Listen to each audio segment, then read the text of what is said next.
인생에서 우리는 종종 고통스러운 상황과 마주하게 됩니다. 그러나 중요한 것은 그 고통을 견디거나 회피하는 것이 아니라 그것을 넘어서는 방법을 배우는 것입니다. 오늘의 이야기는 가정폭력과 두려움 속에서 평생을 살아온 한 여성의 이야기입니다. 이 이야기를 통해 우리는 자신을 사랑하고 두려움을 극복하며 스스로와 화해하는 법을 배울 수 있습니다. 안녕하세요, 여러분. 지혜의 흐름 채널에 오신 것을 환영합니다. 함께 이 깊은 이야기를 나누며 삶의 지혜를 찾아보아요. 레프 톨스토이가 안나 카레니나에서 말하길, 행복한 가정은 모두 비슷하지만 불행한 가정은 저마다의 불행을 가지고 있다고 했습니다. 불행하다고 느낄 때 도망칠 수는 없고 참는 방법밖에 없습니다. 지금 고통 속에 있는 사람들은 분명 절망과 무력감에 빠져 있습니다. 스스로 사라지거나 상대가 사라져야 이런 불행이 끝날 수 있습니다. 올해 65세인 이 할머니는 그렇게 말했다. 드디어 남편이 없어질 때까지 버텼습니다. 친구들이 이 말을 들었을 때 깜짝 놀랐습니다. 이어 그녀는 말했습니다. 나는 남편의 장례식에서 웃음을 터뜨렸습니다. 이 말은 얼마나 많은 여성들의 마음을 찔렀을까요? 삶과 시간을 믿으세요. 시간이 모든 고통을 희석할 것이라고 믿으세요. 하지만 이 씨의 마음 속 고통은 시간이 희석하지 못했고 오직 스스로와 화해하는 길밖에 없었습니다. 그렇다면 이 씨와 남편 사이에는 어떤 원한이 있었기에 그녀가 이런 말을 하게 된 것일까요? 함께 계속 살펴봅시다. 첫째, 사연자 65살 이 씨. 제 성은 이입니다. 올해 65살입니다. 제 남편이 세상을 떠난 지 2년이 되었습니다. 2년 전 저는 그의 장례식에서 웃음을 터뜨렸습니다. 이 날을 정말 오랫동안 기다렸습니다. 저는 그날 이후로 행복할 줄 알았는데 그렇지 않았습니다. 43년 전 저는 남편과 선을 봐서 만났습니다. 단 2번 만났을 뿐인데 우리는 결혼하게 되었습니다. 그 당시 저는 왜 결혼해야 하는지 이해하지 못했습니다. 그저 나이가 차면 부모님이 결혼을 강요했고 결혼하지 않으면 노처녀가 될 거라고 했습니다. 그가 처음 저를 때린 게 언제였는지 무슨 일 때문이었는지는 기억이 나지 않습니다. 다만 그 손이 그의 손이 아니라 누군가의 손을 빌린 것 같다고 느꼈습니다. 흔히 말하길 힘의 작용은 서로 영향을 미친다고 합니다. 하지만 그는 빌린 손이라 자신이 느낄 고통은 없었을 겁니다. 그 후로 그는 술에 취하면 손을 대고 기분이 나쁘면 손을 대고 심지어 기분이 좋을 때조차도 손을 댔습니다. 제가 낳은 첫째 아이는 딸이었고 둘째 아이도 딸이었습니다. 셋째 아이 역시 딸이었습니다. 그는 셋째 아이가 태어난 지 일주일도 되지 않아 몰래 데리고 나가 다른 사람에게 주었습니다. 저는 아이를 찾으려고 애썼지만 찾을 수 없었습니다. 제가 이 아이 이야기를 꺼내기만 하면 그는 저를 때렸습니다. 그렇게 20날 후 저는 그 아이가 이미 세상을 떠났다는 것을 알게 되었습니다. 이것은 평생 잊을 수 없는 아픔입니다. 나중에 저는 4번째 아이를 낳았습니다. 그 아이는 아들이었습니다. 저는 남편에게 아들을 낳아주면 더 이상 저를 때리지 않을 거라고 생각했습니다. 하지만 그가 저를 때리고 안 때리고는 아이와 전혀 상관이 없었습니다. 심리학에는 유명한 깨진 유리창 효과라는 것이 있습니다.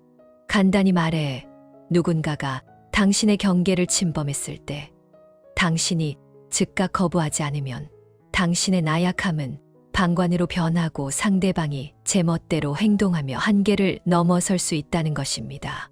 그래서 가정폭력은 한 번과 수없이 많은 차이밖에 없습니다. 가정폭력을 처음 당했을 때 반항하지 않고 자신의 경계를 세우지 않으면 상대방은 더욱 무자비하고 한계를 넘어설 것입니다. 어떤 일로도 바뀌지 않을 것입니다. 저는 여자 혼자 3아이를 키웠습니다. 제 남편은 마치 깡패 같았습니다. 아니요, 그는 단순한 깡패가 아니라 한심한 무례한이고 늙은 양아치이며 악질적인 폭군이었습니다. 아들이 5살 되던 해 남편은 다른 여자를 데리고 집으로 왔습니다. 아들이 저에게 그 여자가 누구냐고 물었을 때 저는 그대로 얼어붙었습니다. 무엇이라 대답해야 할지 몰랐습니다. 아이를 속이기 위해 어떤 변명을 해야 할지도 몰랐습니다. 그런데 남편은 이렇게 말했습니다. 이 사람은 내 새엄마야. 앞으로 새엄마라고 불러. 그가 다른 여자를 데려온 후 저는 오히려 이상하게 기뻤습니다. 그가 집에 적게 들어오게 되었기 때문입니다. 그 방이 제 방이 되었기 때문입니다. 그리고 그는 한밤중에 돌아와 저를 미친 듯이 때릴까봐 두려워하지 않아도 되었기 때문입니다. 그 해 저는 공장에서 가장 더럽고 힘든 일을 했습니다. 저는 자주 야근을 했고 아이들에게 항상 열심히 공부해야 한다고 말했습니다. 공부만이 운명을 바꿀 수 있다고 했습니다. 다행히 제 아이들은 비교적 잘 따라주었습니다. 첫째와 둘째는 전문대를 나왔고 막내 아들은 대학에 입학했습니다. 20해 넘게 버티고 나서야 아이들은 모두 성장해 자신만의 가정을 꾸렸습니다. 그런데 왜 저는 이혼하지 않았을까요? 아이들이 성장했으니 남편과 이혼해야 했던 것이 맞습니다. 하지만 그 당시 아이들이 아직 결혼하지 않았기에 저는 이혼이 아이들의 결혼에 영향을 미칠까 걱정했습니다. 편부모 가정의 자녀는 좋은 배우자를 만나기 어렵다는 생각 때문이었습니다. 나중에 아이들이 모두 결혼했지만 저는 오히려 이혼할 용기가 더 없었습니다. 남편이 아이들 집에 가서 소란을 피울까 두려웠기 때문입니다. 그를 돌봐줄 사람이 없을 때 그는 무슨 일이든 저지를 사람이었습니다. 저는 생각했습니다. 어차피 나도 늙었으니 그냥 이렇게 버티자고요. 아이들만 행복하다면 그것으로 만족한다고 생각했습니다. 이런 말을 하자니 웃음거리로 들릴지도 모르겠네요. 남편이 그의 애인 집에서 세상을 떠난 날, 저는 평소처럼 집에서 청소하고 밥을 하고 있었습니다. 갑자기 낯선 여자의 전화를 받았습니다. 그녀는 제 남편이 곧 죽을 것 같으니 빨리 병원으로 오라고 했습니다. 제가 병원에 도착했을 때 그는 침대에 누워 움직이지 않았습니다. 저는 그가 자고 있는 줄 알았습니다. 의사는 이미 남편이 세상을 떠났다고 말했습니다. 뇌출혈이었고 치료 시기를 놓친 것이었습니다. 남편의 장례식에서 많은 사람들이 저에게 너무 슬퍼하지 말고 마음을 다스리라고 말했습니다. 몇 번이나 정신이 혼미해졌습니다. 저는 이것이 사실이 아니라고 느꼈습니다. 이것은 단지 꿈이고 상상에 불과하다고 생각했습니다. 생각하면 생각할수록 저는 웃음을 터뜨렸습니다. 이 순간에 저는 가장 맑은 정신을 가지고 있었습니다. 저는 남편이 세상을 떠났다는 사실을 알고 있었습니다. 그것은 저에게 하나의 기쁜 일이었습니다. 모두가 맞는 말을 했습니다. 저는 웃어서는 안 되었을 것입니다. 그것은 남편의 장례식이었으니까요. 하지만 저는 웃고 싶었습니다. 저는 사람들을 깜짝 놀라게 했습니다. 그들은 제가 충격을 받은 줄 알았습니다. 그러나 저만이 알고 있었습니다. 이 순간이 제가 가장 맑은 정신을 가진 때라는 것을요. 아이들이 아빠의 장례를 마친 후 둘째 딸과 아들은 급히 회사로 돌아가야 했습니다. 큰딸은 저와 함께 남아 저를 돌봐주었습니다. 저는 큰딸에게 지난 세월의 이야기를 들려주었습니다. 큰딸은 저를 껴안고 오열했습니다. 저는 말했습니다. 얘야, 울지 마라. 엄마는 드디어 버텨냈단다. 너는 걱정하지 않아도 된다. 집으로 돌아가거라. 엄마는 잘 지낼 거야. 큰딸이 떠난 후 저는 집에 혼자 남았습니다. 한밤중에도 저는 습관적으로 문을 잠갔습니다. 그가 갑자기 돌아올까 봐 두려웠습니다. 그가 이미 세상을 떠났다는 것을 여러 번 확인하고 나서야 저는 비로소 집에서 혼자 있는 것을 안심할 수 있었습니다. 그러나 아이들은 저를 걱정했습니다. 그들은 자주 저를 데려가 자신들의 집에서 함께 지냈습니다. 그들은 저와 대화를 나누거나 여행을 데리고 가기도 했습니다. 이 몇 년 동안 저는 처음으로 이렇게 가볍고 자유로운 기분을 느꼈습니다. 더 이상 걱정할 필요가 없었습니다. 그가 떠났지만 두려움은 영원히 남아 있었습니다. 2년 후 저는 둘째 딸 집에서 잠시 살다가 태극권을 배우는 도중에 박 씨를 알게 되었습니다. 박 씨는 괜찮은 사람이었습니다. 그는 자주 저를 차와 대화로 초대했습니다. 우리가 태극권 연습을 끝낸 후 그는 종종 저를 집에 데려다 주겠다고 제안했습니다. 하지만 저는 매번 몰래 도망쳤습니다. 어느 날 박 씨가 저에게 케이크 한 상자를 가져다 주었습니다. 저는 그 케이크를 모두 먹어치웠습니다. 이 케이크 정말 달고 맛있네요. 그 순간 박 씨는 제 손을 잡았습니다. 나는 당신을 좋아합니다. 당신과 함께하고 싶습니다. 저는 박 씨의 손을 밀치고 당황한 채로 도망쳤습니다. 사실 저는 박 씨에게 호감이 있었습니다. 하지만 저를 기다리고 있는 것이 또 한 번의 폭력일까봐 두려웠습니다. 제가 집으로 도망쳐 온 후 저는 그것이 단지 저의 두려움에 불과하다는 것을 깨달았습니다.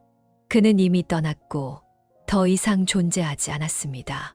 며칠 후 저는 다시 태극권 연습을 하러 갔지만 박 씨는 보이지 않았습니다. 다른 사람들로부터 박 씨가 그의 딸 집으로 갔으며 다시는 돌아오지 않을 것이라는 말을 들었습니다. 이 순간 저는 깨달았습니다. 그가 떠났어도 두려움은 여전히 남아 있었습니다. 저는 행복을 누릴 자격이 없다는 생각이 들었습니다. 제가 65살이 되었을 때 누군가의 사랑과 관심은 더 이상 중요하지 않았습니다. 저는 스스로와 함께 살아가는 법을 배웠습니다. 저는 고독에 익숙해졌습니다. 잊는다고 하기보다는 스스로와 화해하는 것이 더 맞는 표현일 것입니다. 남은 인생은 제가 좋아하는 방식대로 살아가야 한다고 생각했습니다. 마지막으로 가정폭력에 대하여 많은 사람들이 이렇게 묻습니다. 왜 가정폭력을 당하면서도 이혼하지 않나요? 그 이유는 두 가지입니다. 첫째, 그들은 여전히 상대방에게 희망을 가지고 있기 때문입니다. 상대방이 단순히 충동적이었다고 생각하며 쉽게 용서합니다. 결국 한 번 또 한 번 용서하면서 온몸이 상처투성이가 될 때까지 이혼하지 못합니다. 둘째, 이혼을 두려워하기 때문입니다. 아이들 때문이고 가족 때문이며 명성을 고려하기 때문입니다. 그것이 운명이라고 생각하며 끊임없이 참아내는 것입니다. 이는 이 씨와 마찬가지입니다. 그녀는 두려움에서 벗어나지 못했습니다. 가정폭력은 단 한 번과 무수히 많은 차이밖에 없습니다. 자신의 한계를 지키고 경계를 침범하는 사람들로부터 멀리 떨어져야 합니다. 스스로를 보호하고 운명에 순응하지 않는 것이 진정한 당신의 운명입니다. 다음 주제도 제가 정말 좋아하는 주제입니다. 모든 부모는 자녀가 잘 되기를 바라며 건강하고 순조로운 삶을 살기를 희망합니다. 세상 모든 부모의 마음은 같습니다. 하지만 자녀가 부모에게 어떤 마음을 품고 있는지는 예측하기 어렵습니다. 이 이야기를 보세요. 이 씨 마을의 이 할머니 이야기는 이 문제를 충분히 설명해 줍니다. 80세가 된 이 할머니는 스스로 생활하기 어려운 상태가 되자 자녀들에게 집에서 쫓겨나게 되었습니다. 그러나 누구도 예상하지 못했던 일이 있었습니다. 이 할머니는 하나의 대비책을 남겨두었고 이것이 그녀가 세상을 떠난 후 자녀들이 그녀를 비난하게 된 이유가 되었습니다. 이 모든 일이 어떻게 된 일인지 함께 알아봅시다. 이야기를 읽으시면서 이런 상황에 처하게 된다면 여러분은 어떻게 하실지 한번 생각해 보세요. 이 할머니는 올해 80살로 세 아들과 한 명의 딸을 두고 있습니다. 그녀의 남편은 그녀가 28살 되던 병으로 세상을 떠났습니다. 그 당시 큰아들은 겨우 10살이었고 막내 아들은 아직 말을 하지 못할 나이였습니다. 시부모님은 나이가 많고 건강이 좋지 않아 어깨에 짐을 지거나 손으로 물건을 들어 올리는 일도 하지 못했습니다. 그들이 해줄 수 있는 일은 기껏해야 아이들을 잠시 봐주는 것이 전부였습니다. 6명의 식구가 먹고 사는 모든 일이 그녀 한 사람에게 달려 있었습니다. 매일 새벽같이 일어나 하루 종일 자신의 논밭을 가꾼 뒤 남의 밭을까지 하며 약간의 용돈을 벌기 위해 노력했습니다. 하루 종일 밭에서 일을 하고 나면 팔다리가 부서질 듯 피곤했지만 집에 돌아와 밥을 해야 했습니다. 이런 삶이 그저 고통스럽게 흘러갔습니다. 2년이 더 지나 시부모님이 잇따라 세상을 떠나자 그녀의 짐은 조금 가벼워졌습니다. 하지만 여전히 4명의 자녀가 그녀에게 의존하고 있었습니다. 시댁은 남아를 우선시하는 집안이었지만 최소한 자기 가족의 딸이었기 때문에 필요할 때는 도움을 주었습니다. 그녀의 오빠는 그녀의 삶이 너무 힘들어 보였기 때문에 마을의 제빵 공장에서 일할 기회를 소개해 주었습니다. 이 일이 가능했던 이유는 그녀가 가진 재주 덕분이었습니다. 그녀는 바느질, 솜씨가 뛰어나 새와 꽃을 수놓는 기술이 살아있는 것처럼 생생했습니다. 당시 마을에서 결혼을 앞둔 신부는 모두 그녀에게 부탁해 홀레복의 원앙을 수놓게 했습니다. 제빵 공장의 임금은 낮았지만 직원 숙소가 제공되었기 때문에 하루 종일 밭에서 일하는 것보다는 훨씬 나았습니다. 그녀는 4명의 자녀를 데리고 마을로 이사를 갔고 그렇게 수년간의 세월이 흘렀습니다. 60세가 되어 은퇴할 즈음 그녀의 자녀들은 모두 직장을 잡고 각자의 길을 찾았습니다. 그들은 그녀를 떠나 자신의 미래를 향해 나아갔습니다. 이 할머니는 생활이 불편해지자 자녀들에게 의지하려 했습니다. 그러나 그녀는 점점 더 외로워졌고 여가 시간에 새로운 취미를 가지게 되었습니다. 그녀는 전화기를 지키거나 집 앞에서 자녀들이 돌아오기를 기다리곤 했습니다. 하지만 1년 내내 기다려도 자녀들은 거의 찾아오지 않았습니다. 나중에는 그녀가 전화로 이것저것 묻는 것이 귀찮아진 자녀들은 그녀를 위해 간병인을 고용했습니다. 그 간병인은 28살로 부지런히 일을 했고 듣기로는 미혼모라고 했습니다. 이 할머니는 그에게 연민을 느껴 특별히 까다롭게 굴지 않았습니다. 오히려 시간이 날 때 그의 아이를 돌봐주며 서로 좋은 관계를 유지했습니다. 이 할머니가 80살이 되던 해 몸이 전처럼 좋지 않았습니다. 할머니는 자신의 시간이 얼마 남지 않았음을 느끼고 자녀들 집에서 가족들과 함께 지내며 여생을 보내고 싶어 했습니다. 할머니는 큰아들 집으로 가는 표를 샀고 자신의 뜻을 전했습니다. 하지만 큰아들은 집에 빈 방이 없다는 이유로 할머니를 거절하며 둘째 아들을 찾아가라고 했습니다. 할머니는 둘째 아들 집으로 갔지만 둘째 아들 역시 할머니를 반기지 않았습니다. 심지어 2년 만에 본 손자조차도 할머니를 더럽다며 코를 막았습니다. 할머니는 절반쯤 마음이 식었습니다. 그래도 막내 아들은 자신을 받아줄 것이라 생각하며 찾아갔습니다. 그러나 막내 아들도 할머니가 온 것을 보자 얼굴에 웃음기가 사라졌습니다. 말 속에는 큰아들보다 나을 것이 없다는 뉘앙스가 담겨 있었고 며칠 동안 할머니를 감당할 여력이 없다며 사실상 거절했습니다. 셋째 딸에 대해서는 말할 필요도 없었습니다. 아들들도 할머니를 모시는 것을 거부했으니 딸은 더더욱 기대할 수 없었습니다. 실망한 할머니는 자신의 집 문서를 꺼내 보였습니다. 그것은 2층짜리 작은 건물로 가치가 1억 원이 넘었습니다. 이 집은 할머니가 자신이 만든 자수 작품을 팔아번 돈으로 마련한 것이었습니다. 할머니는 바느질 솜씨가 좋아 한 장인이 그에게 양면 자수 기술을 전수해 주었습니다. 할머니는 이 기술로 많은 돈을 벌었지만 나중에는 너무 힘들어서 더 이상 자수를 하지 않았습니다. 집 문서를 본 자녀들은 태도가 급변했습니다. 그들은 서로 할머니를 모시겠다고 나섰으며 어머니를 부르는 목소리가 유난히 다정했습니다. 그러나 할머니는 기쁘지 않았습니다. 할머니는 자녀들이 자신에게 잘해주는 이유가 오직 집 때문이라는 것을 알고 있었습니다. 나중에 할머니가 병원에 입원하자 자녀들은 매일 병문안을 왔습니다. 그들은 다른 형제보다 뒤처지지 않기 위해 집 문서가 자기 손에 넘어가도록 노력했습니다. 자녀들이 열심히 할수록 할머니는 점점 더 우울해졌고 결국 병세가 악화되어 세상을 떠났습니다. 장례가 끝난 후 4명의 자녀들은 집 문서를 차지하기 위해 큰 싸움을 벌였습니다. 그러나 이들에게는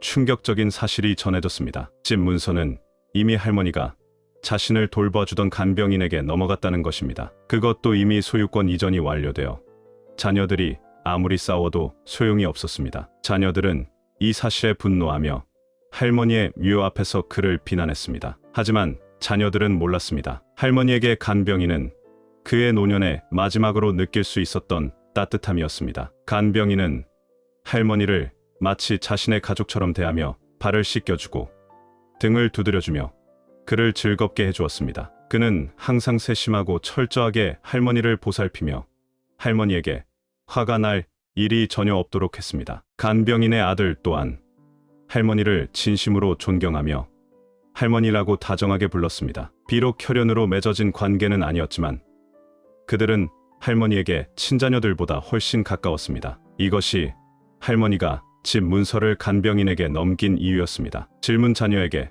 재산을 남길 것인가? 이야기가 끝났습니다. 여러분은 할머니의 행동이 옳았다고 생각하십니까? 민호는 할머니의 선택이 매우 통쾌했고 또 옳았다고 생각합니다. 이제 이야기의 시작으로 돌아가서 한 가지 질문을 생각해 봅시다. 여러분은 만약 나이가 들어 자녀들이 불효한다면 자신의 재산을 그들에게 남기겠습니까? 아주 현실적인 문제입니다. 부모가 아무리 자녀에게 잘해도 나이가 들어서 자녀가 효도할 것이라는 보장은 없습니다. 저는 은퇴 후 많은 노인들이 자녀를 위해 손자를 돌보며 고생하는 것을 보았습니다. 하지만 그중 한 노인은 몸이 좋지 않았습니다. 어떤 사람이 그에게 물었습니다. 당신은 이렇게 자녀를 위해 헌신하는데 나중에 몸이 더 나빠져 자녀에게 의존해야 할 때 만약 자녀가 불효하면 어떻게 하시겠습니까? 재산을 그들에게 남기겠습니까? 그 노인은 매우 단호하게 대답했습니다. 만약 그들이 부유한다면 절대 재산을 남기지 않을 것입니다.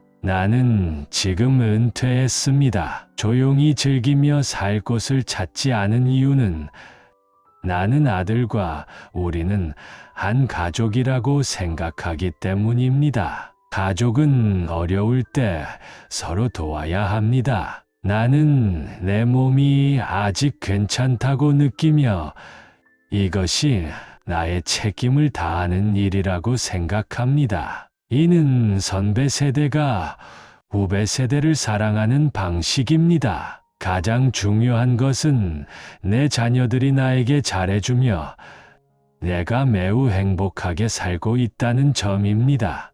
그래서 나는 기꺼이 이렇게 하고 있습니다. 불효를 조기에 알아차리고 대비하라. 당신이 말한 것처럼 나이가 들어 자녀들이 불효하는 것은 일찍 알아차릴 수 있어야 합니다. 만약 그들이 불효하는 것을 발견한다면 나는 재산을 그들에게 남기지 않을 것입니다. 왜냐하면 내가 스스로 생활할 수 없는 단계에 이르기 전에 스스로 요양원을 찾을 것이기 때문입니다. 그들이 나에게 불효한다면 내 재산에 욕심을 부리지 않도록 할 것입니다. 재산 분배를 너무 일찍 말하지 마라. 두 번째로, 자녀들에게 재산 분배에 대해 너무 일찍 이야기하지 마십시오. 그렇지 않으면 자녀들이 불효하게 될 가능성이 높습니다. 나는 많은 경우를 보았습니다. 원래 어머니와 자녀들이 서로 사랑하며 화목했던 가정이 재산 분배 문제로 인해 가족 간의 반목으로 변해버리는 경우가 많습니다. 자녀가 성장한 이후 그들이 어떤 삶을 살지는 전적으로 그들의 노력에 달려 있습니다. 부모의 약간의 재산을 기대하는 것은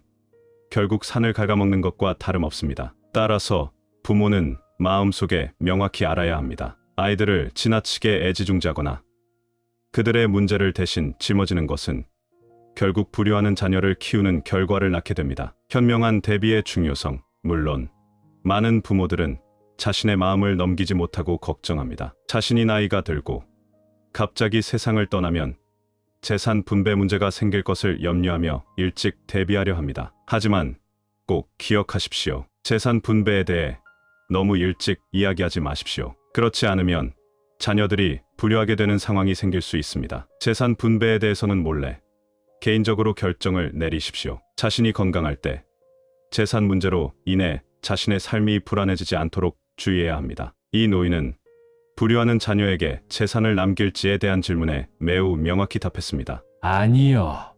남기지 않을 것입니다. 노인이 선택한 것이 옳고 그른지는 외부 사람들이 판단할 일이 아닙니다. 그러나 주목할 만한 것은 이 노인이 제시한 재산 분배에 대해 너무 일찍 이야기하지 말라는 관점은 매우 중요한 점입니다. 이 글은 여기서 마치겠습니다. 오늘의 이야기를 시청해 주셔서 감사합니다. 이 이야기가 여러분에게 공감과 깨달음을 주었기를 바랍니다. 아직 구독하지 않으신 분들은 구독 버튼을 눌러주세요. 지혜의 흐름은 매일 새로운 글을 전해드리며 여러분이 매일 새로운 깨달음을 얻길 바랍니다. 다음 시간에 다시 만나요.